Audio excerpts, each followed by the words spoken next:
time because I was too busy working to save millions of lives. That is the saving and stopping of these wars. But later I realized that the United Nations wasn't there for us. They weren't there. I thought of it really after the fact, not during these negotiations, which were not easy. That being the case, what is the purpose of the United Nations? The UN has such tremendous potential. I've always said it.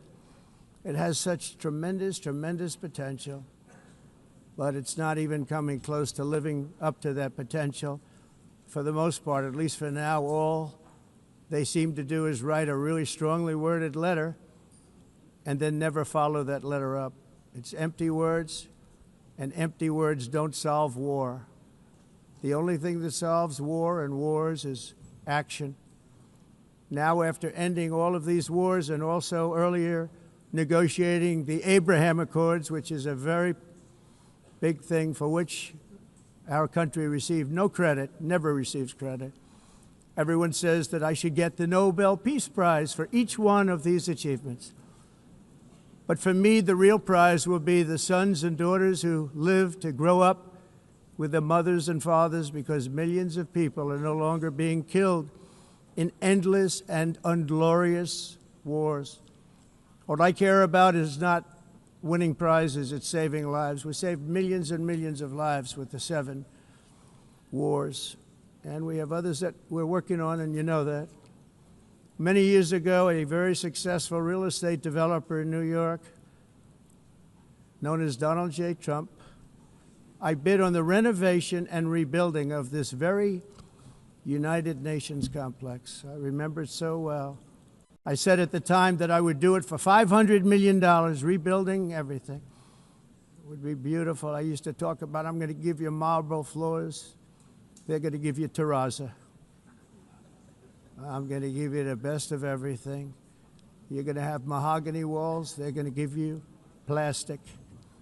But they decided to go in another direction, which was much more expensive at the time, and which actually produced a far inferior product. And I realized that they did not know what they were doing when it came to construction, and that their building concepts were so wrong, and the product that they were proposing to build was so bad and so costly. It was going to cost them a fortune. And I said, and wait till you see the overruns. Well, I turned out to be right. They had massive cost overruns and spent between $2 and $4 billion on the building and did not even get the marble floors that I promised them. You walk on terrazzo. Do you notice that? As far as I'm concerned, frankly, looking at the building and getting stuck on the escalator, they still haven't finished the job. They still haven't finished. That was years ago. The project was so corrupt that Congress actually asked me to testify before them on the tremendous waste of money, because it turned out that they had no idea what it was, but they knew it was anywhere between $2 and $4 billion as opposed to $500 million with a guarantee. But they had no idea, and I said it cost much more than $5 billion. Unfortunately, many things in the United Nations are happening just like that, but on an even much bigger scale, much, much bigger. Very sad to see. Whether the UN can manage to play a productive role, I've come here today to offer the hand of American leadership and friendship to any nation in this assembly that is willing to join us in forging a safer, more prosperous world. And it's a world that we'll be much happier with. A dramatically better future is within our reach. But to get there, we must reject the failed approaches of the past and work together to confront some of the greatest threats in history. There is no more serious danger to our planet today than the most powerful and destructive weapons ever devised by man, of which the United States, as you know, has many. Just as I did in my first term, I've made containing these threats a top priority, starting with the nation of Iran. My position is very simple. The world's #1 sponsor of terror can never be allowed to possess the most dangerous weapon. That's why, shortly after taking office, I sent the so-called Supreme Leader a letter making a generous offer. I extended a pledge of full cooperation in exchange for a suspension of Iran's nuclear program. The regime's answer was to continue their constant threats to their neighbors and U.S. interests throughout the region and some great countries that are right nearby. Today, many of Iran's former military commanders, in fact, I can say almost all of them, are no longer with us. They're dead.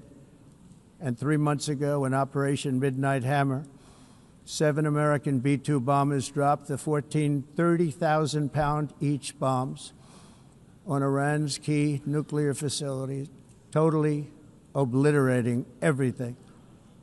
No other country on earth could have done what we did. No other country has the equipment to do what we did.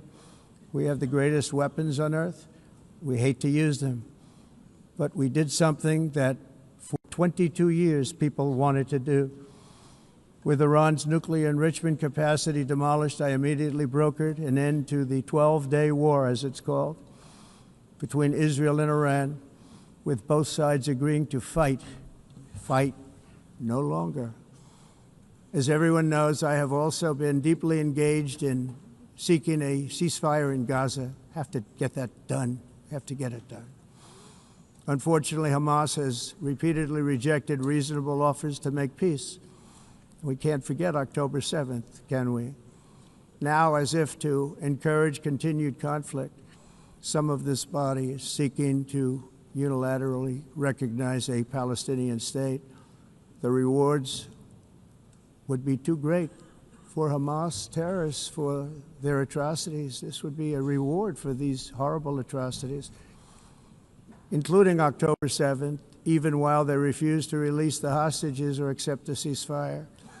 Instead of giving to Hamas and giving so much, because they've taken so much, they have taken so much. This could have been solved so long ago. But instead of giving in to Hamas's ransom demands, those who want peace should be united with one message: release the hostages now. Just release the hostages now. Thank you.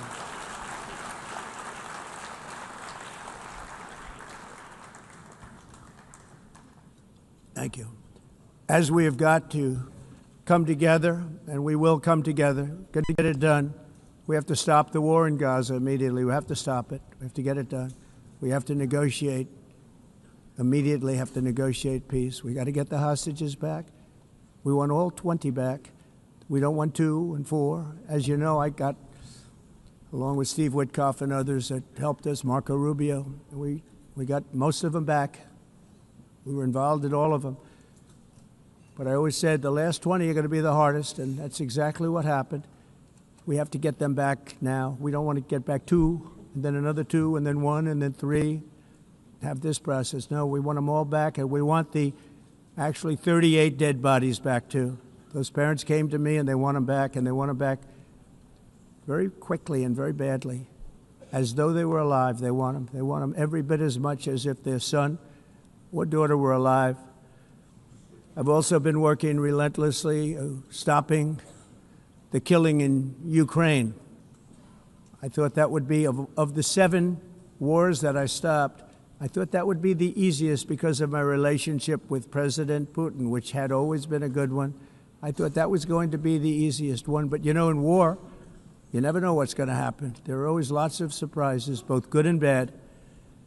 Everyone thought Russia would win this war in 3 days, but it didn't work out that way. It was supposed to be just a quick little skirmish. It's not making Russia look good. It's making them look bad. No matter what happens from here on out, this was something that should have taken a matter of days, certainly less than a week, and they've been fighting for 3.5 years and killing anywhere from 5,000 to 7,000 young soldiers, mostly soldiers, on both sides, every single week, from 5,000 to 7,000 dead young people, and some in cities, much smaller numbers, where rockets are shot. where drones are dropped.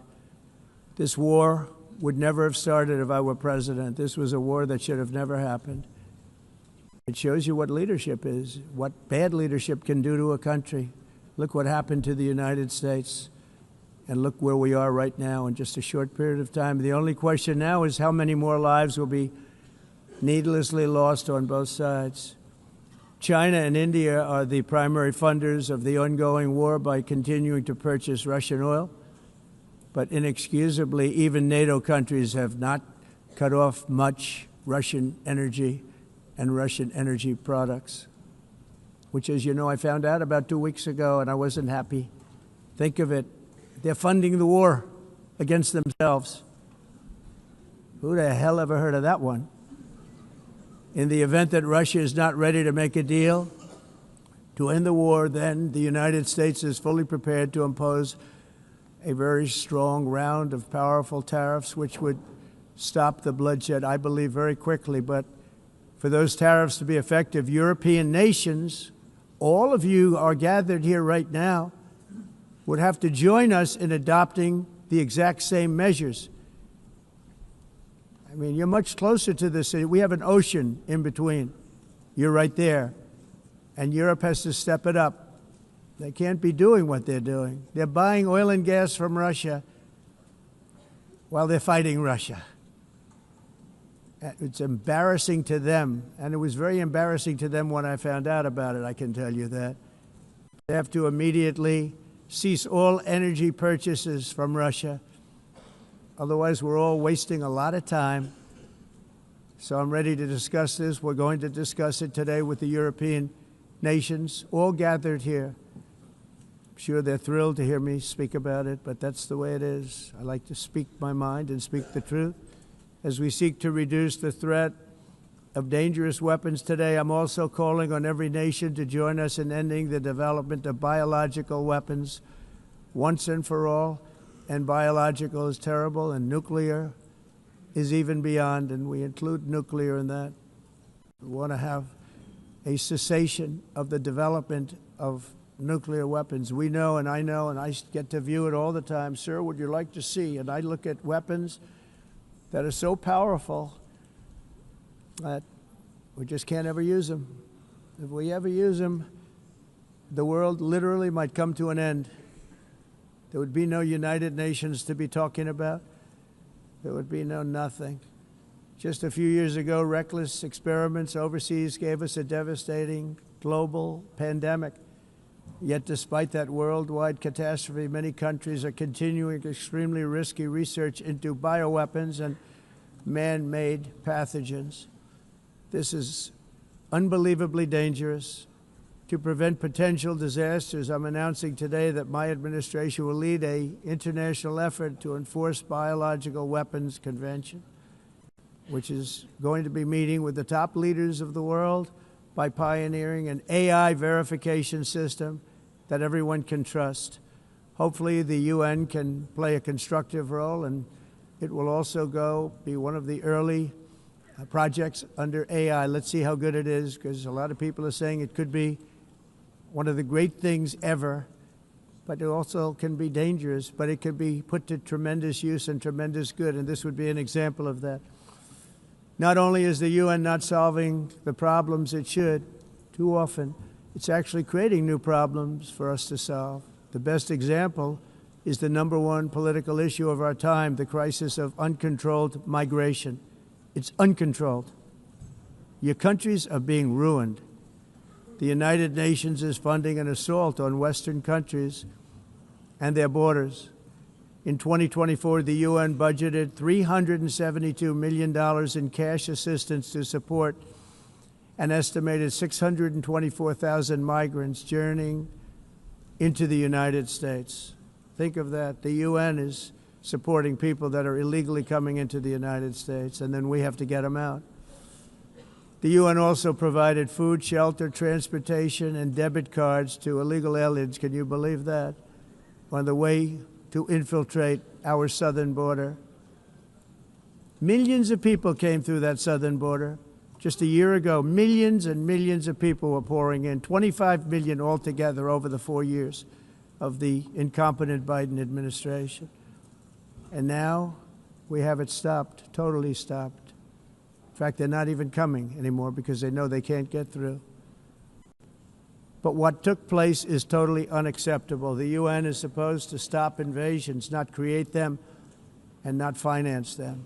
In the United States, we reject the idea that mass numbers of people from foreign lands can be permitted to travel halfway around the world, trample our borders, violate our sovereignty, cause unmitigated crime, and deplete our social safety net.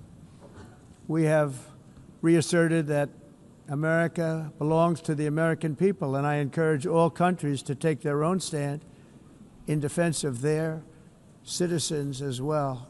You have to do that because I see it. I'm not mentioning names. I see it, and I can call every single one of them out. You're destroying your countries. They're being destroyed.